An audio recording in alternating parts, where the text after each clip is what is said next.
What's up guys, welcome to SL Studies. In today's episode, I'm going to share how I make the best goat curry. I will share my secrets and all the ingredients in this video.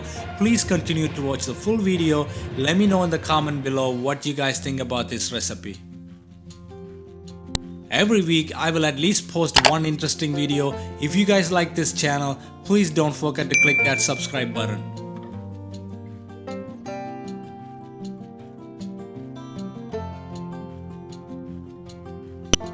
Let's go ahead and take a look at what we need for the mutton curry. I'm going to start with the mutton. Today I'm using Australian goat meat, little over 2 pounds. I separated the meat from the bone and then I cut the meat into small pieces. Don't cut them too small. A lot of people make that mistake. If you cut them too small, you won't be able to taste that meat. Top of that, I have 2 medium-sized onions sliced into small pieces and 1 small tomato, 3 green chilies. If you don't like too much spicy, you can just use 1 or 2, and then of course the ginger garlic paste. I used about 5 to 6 cloves of garlic and a medium-sized piece of ginger. In addition to those, you can also use 5 to 6 curry leaves. Unfortunately, I don't have them at home today, and just the world situation, I can't go outside to buy it either.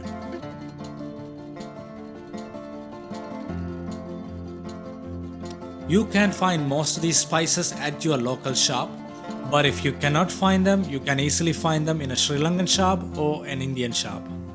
As you can see, I'm using 8 to 10 pieces of cloves, 2 small pieces of cinnamon stick, half a teaspoon of fenugreek. Fenugreek is optional. If you don't need it, you don't have to use them. I always use them, it's good for the stomach. And I have half a teaspoon or 2 to 3 pinches of fennel and 8 to 10 pieces of cardamom. On another plate, I have about 1 tablespoon of turmeric powder and 4 to 5 tablespoons of curry chili powder, depending on how spicy you want the curry to be. Curry chili powder, if you cannot find them, please ask me in the comment below. I am more than happy to do a video on how to make it at home. I am going to reveal the first secret for the best goat curry is using sesame oil. I don't think a lot of people use sesame oil when they make the goat curry, but trust me, try it this time. Try following this recipe. You will see the big difference. Now the oil is hot. I'm going to put the first plate of spices into the oil. Put in the spices and all the other ingredients at the right timing. It's very important. I'm just gonna keep stirring them until it turn into a golden brown, and then I will put those onions in and keep stirring them until it gets soft.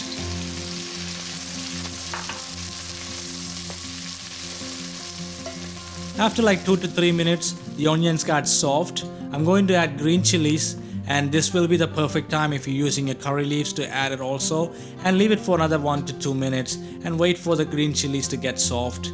And after that, you can add ginger garlic paste. I don't normally add ginger garlic paste earlier stage because it's trying to stick to the bottom of it. So I wait for the onions and the other ingredients to get a little soft, and then I will add the ginger garlic paste and keep stirring them until it turned to a golden brown.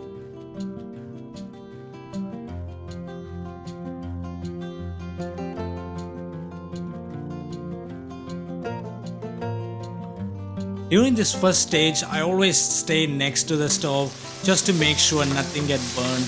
No ginger garlic paste stick to the bottom of the pan. It's very critical because it can completely change the taste of the food. Now it's ready and all the ginger garlic paste and chilies and onions are all cooked well. I'm going to add those tomatoes in and give a very good mix. Give another 5 minutes for the tomato to get cooked well, and then we can go on from there.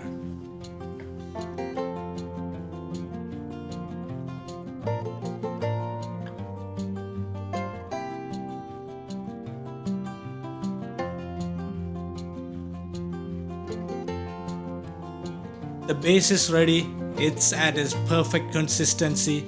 This will be the perfect time to add the mutton. I'm going to add the mutton and the bones together.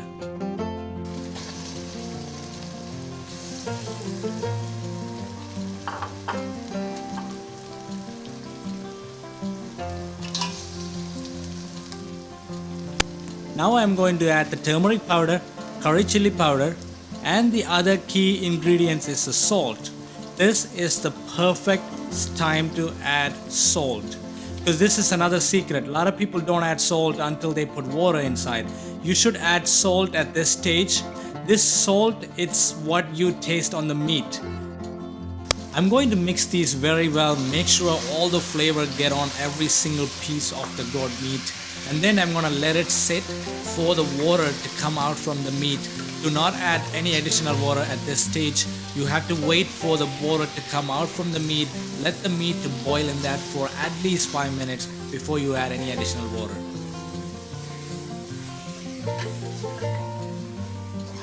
After stirring it, I'm going to close the lid and let it sit for 5 to 10 minutes. Once 5 to 10 minutes pass by, as you can see, all that water just coming out from the meat, and it's taking all those seasoning and flavor and putting it right into the meat. Now this is the perfect time to add boiling water just above the meat. Don't use cold water in a hot curry. The curry and the meat was already at a temperature. If you put a cold water in, it will take down all the flavor. So basically boil the water in a separate container and then just pour it into the curry.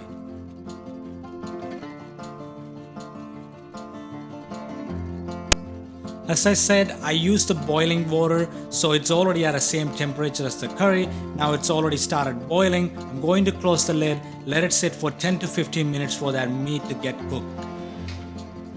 It's been 15 minutes already. I'm gonna check the curry. I'm gonna give a quick mix and make sure nothing getting burned on the bottom. Also, this is the perfect time to take those cardamom and cloves out if you don't like them. Some people like to leave it in the curry. I personally take them out at this stage. It's very easy to take them out.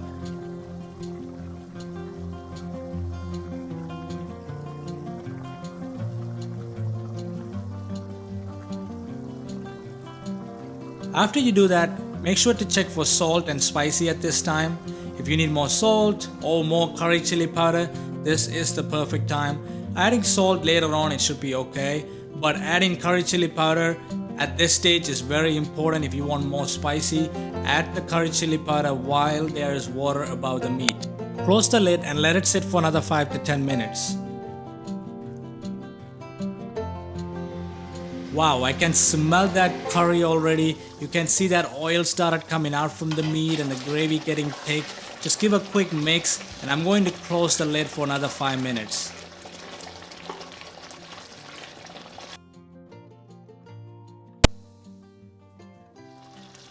During this time, you want to constantly check the curry and make sure it's at perfect consistency.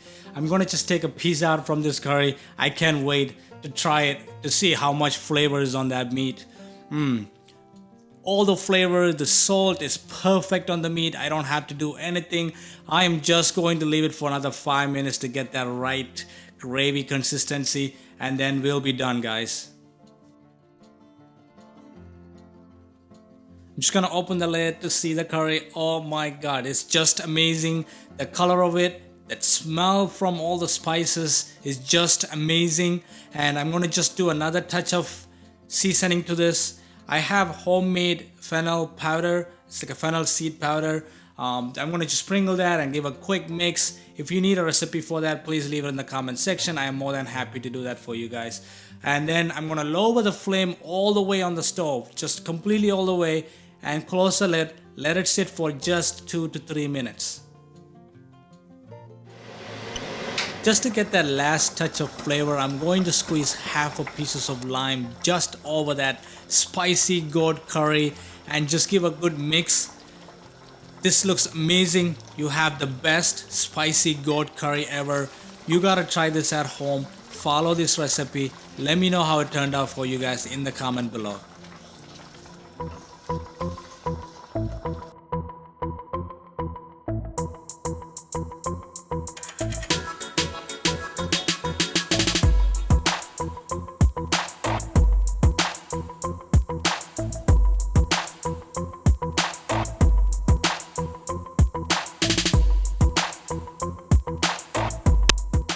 I'm just trying the curry itself, but you can always eat it with the rice or bread.